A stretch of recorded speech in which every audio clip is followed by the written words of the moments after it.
모세가 120세가 되어서 이제 죽게 되었습니다. 그가 죽으면서 이스라엘 12지파에 대하여 축복의 기도를 해주고 있습니다.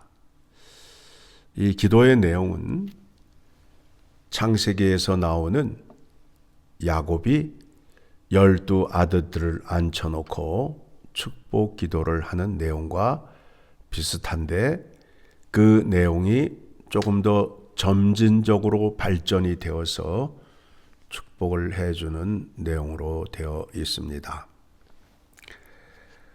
오늘 1절의 말씀을 보게 되면 하나님의 사람 모세가 죽기 전에 이스라엘 자손을 위하여 축복함이 이러하니라.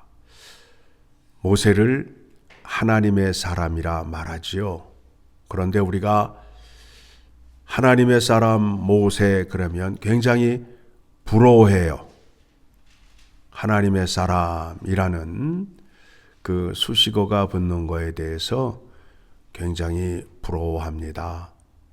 그런데 우리는 이보다 더 큰 복을 받았다라는 것을 확인하셔야 됩니다.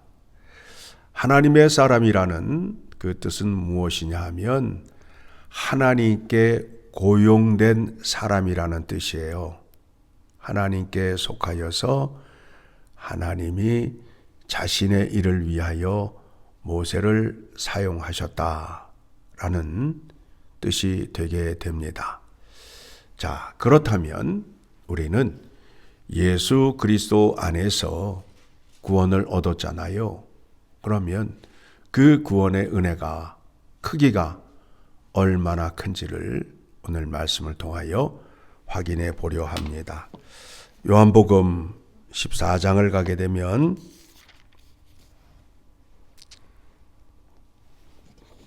23절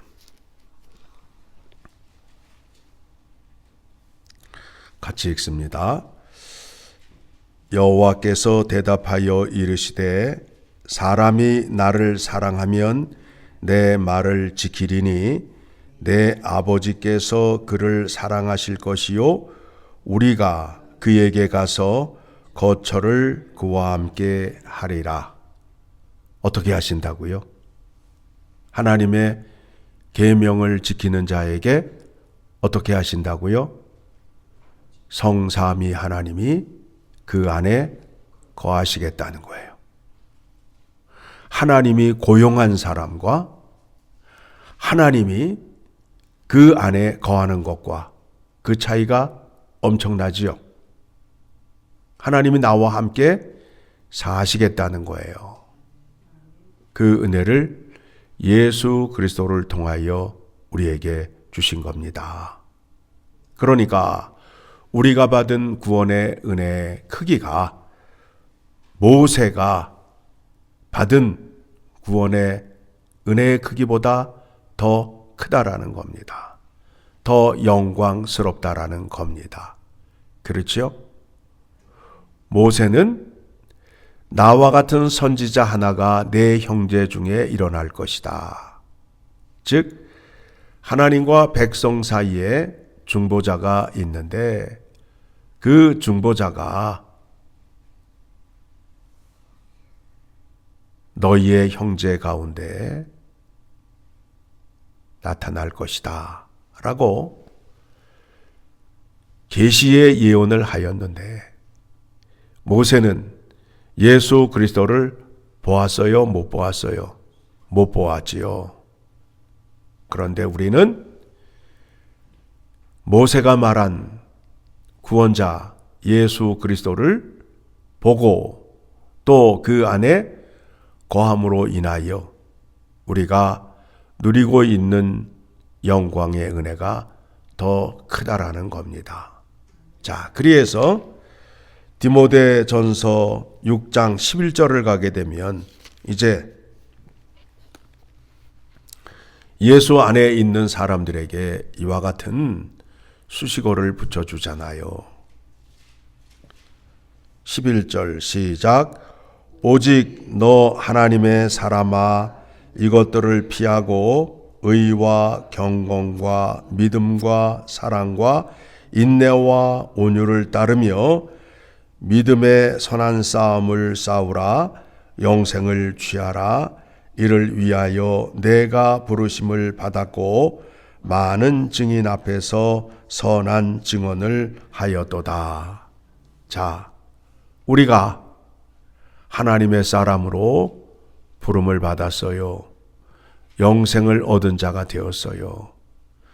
영생 얻은 자처럼 살라라는 거예요. 하나님의 생명을 공급받은 자,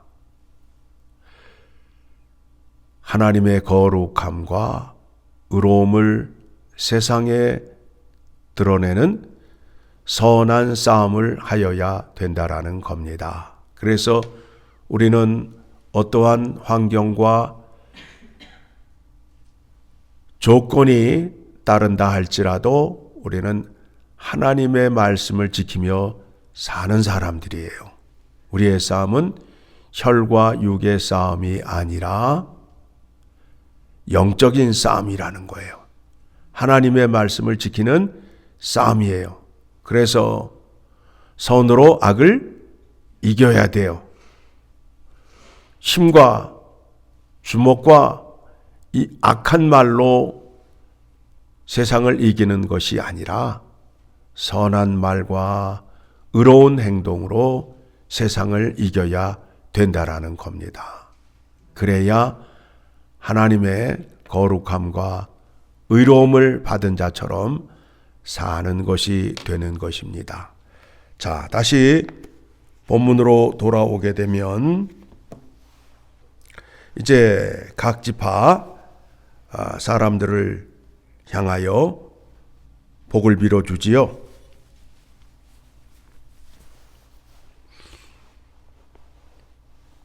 이스라엘 나라는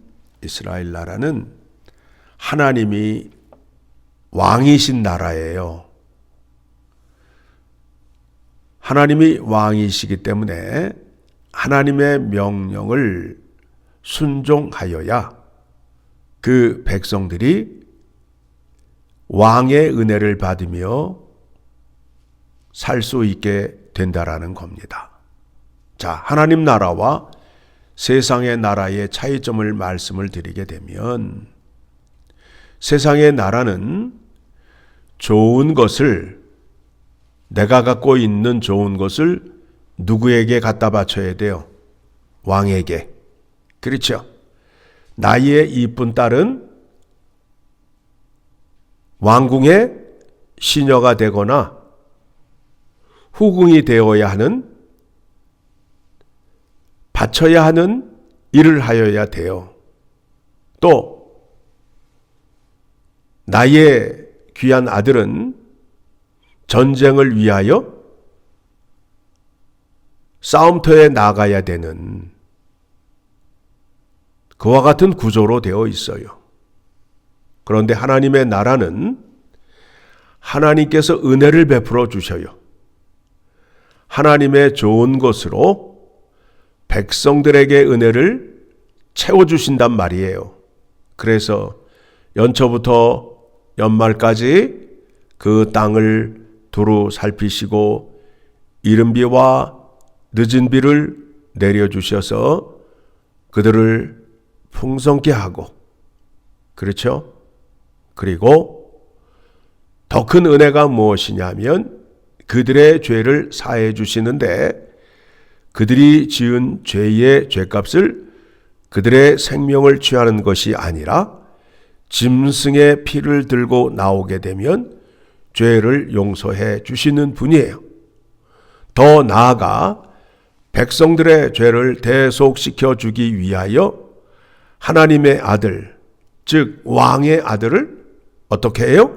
십자가에 죽게 하셔서 백성들의 죄를 속량해 주시고 대속해 주시는 그 나라가 바로 하나님 나라라는 거예요. 세상의 나라는 백성들이 왕을 위하여 좋은 것을 바쳐야 되지만 하나님 나라는 하나님께서 그 백성들을 사랑하시는데 어디까지 사랑하신다고요? 자기 아들을 내어주시기까지 사랑을 하신다라는 겁니다. 자, 그러니 어떤 나라가 더 좋아요? 하나님 나라가 더 좋잖아요. 그 나라에 법이 있을까요? 없을까요? 하나님 나라에 법이 있어요? 없어요? 있잖아요. 그게 뭐예요? 율법이란 말입니다. 율법 안에는 의식법과 사회법이 있어요. 하나님을 어떻게 섬겨야 하는가? 이웃과 어떻게 살아야 하는가의 법이 있다고요. 그렇다면 하나님 나라 백성이라면 하나님의 율법을 당연히 알아야 된다라는 거 아니에요. 그런데 많은 사람들이 하나님 나라의 법이 없는 줄 알아요. 그래서 자기 마음대로 생각하고 자기의 뜻을 주장하는 사람들이 있어요. 거기에 더 큰 잘못이 무엇이냐면 지난밤 꿈속에 하나님께서 이렇게 말씀했다고 하면서 우기기 시작하는 거예요. 그러다 보니까 교회 안에는 질서가 사라지고 이상한 것들이 들어와서 교회 안을 더럽히고 어지럽게 하는 일들이 일어나게 된 것입니다. 자, 모세가 모세오경의 말씀을 통해서 전한 것이 뭐예요? 여호와 하나님께서 내게 말씀하시기를, 또 여호와 하나님께서 모세를 불러서 내가 너에게 말한 것을 백성에게 전하라 하며 하나님의 뜻을 전하였잖아요. 그렇죠? 모세오경의 말씀을 정리하게 되면 내가 너희에게 명령한 규례를 지켜 행하면, 즉 그것을 법으로 삼으면 너희가 약속의 땅에서 풍요롭게 너희의 산 날이 길 것이고, 내가 너에게 명령한 것을 지켜 행하지 아니하면 너희는 이방 나라로 흩어지게 되며 포로로 잡혀가게 될 것이다 라는 말씀이에요. 그러니까 그 백성들이 가나안 땅에서, 적과 꿀이 흐르는 가나안 땅에서 복을 받고 잘 살기 위해서는 어떻게 해야 된다고요? 여호와의 명령을 잘 지켜야 된다라는 거예요. 그런데 그 백성들이 하나님의 계명을 지키지 아니하고 자기의 욕심을 채우기 위하여 새로운 신을 찾아다녔어요. 새로운 신을 찾으면 나에게 새로운 것을 얻을 수 있다라는 그 욕망 때문에 우상 숭배에 나아가게 되었다라는 겁니다. 자, 모세가 축복을 해주며 그 백성들에게 이렇게 말합니다. 29절 같이 읽습니다. 이스라엘이여, 너는 행복한 사람이로다. 여호와의 구원을 너같이 얻은 백성이 누구냐? 그는 너를 돕는 방패시오 내 영광의 칼이시로다. 내 대적이 내게 복종하리니 내가 그들의 높은 곳을 밟으리로다. 자, 이 말씀이 여러분에게 해당이 될까요? 안 될까요? 해당이 되잖아요. 그렇죠? 여러분 행복한 사람이잖아요. 여러분들이 구원을 얻는 데 있어서 어떻게 구원을 얻으셨어요? 내가 애쓰고 고생해서 구원을 얻었다? 아니면 전적인 하나님의 은혜로 구원을 얻었다? 예, 우리말로 공짜로 얻은 거 아니에요. 수지 맞은 거 아니에요. 뭘 얻었어요? 영원한 생명을 얻은 거 아니에요. 행복해요? 행복하지 않아요? 행복하잖아요. 행복하잖아요. 이스라엘이여, 너는 행복한 사람이로다. 이스라엘은 아브라함의 육적인 자손을 말하는 것이 아니라 영적인 자손을 말하는 거예요. 여러분은 행복한 사람이에요. 그런데 자꾸 행복을 딴 데서 구하려고 그래요. 뭐를 먹으면 행복할 것 같고, 무엇을 가지면 행복할 것 같고, 어디를 가면 행복할 것 같고, 나에게는 행복이 없는 것처럼 생각하고 사신 분들이 많단 말입니다.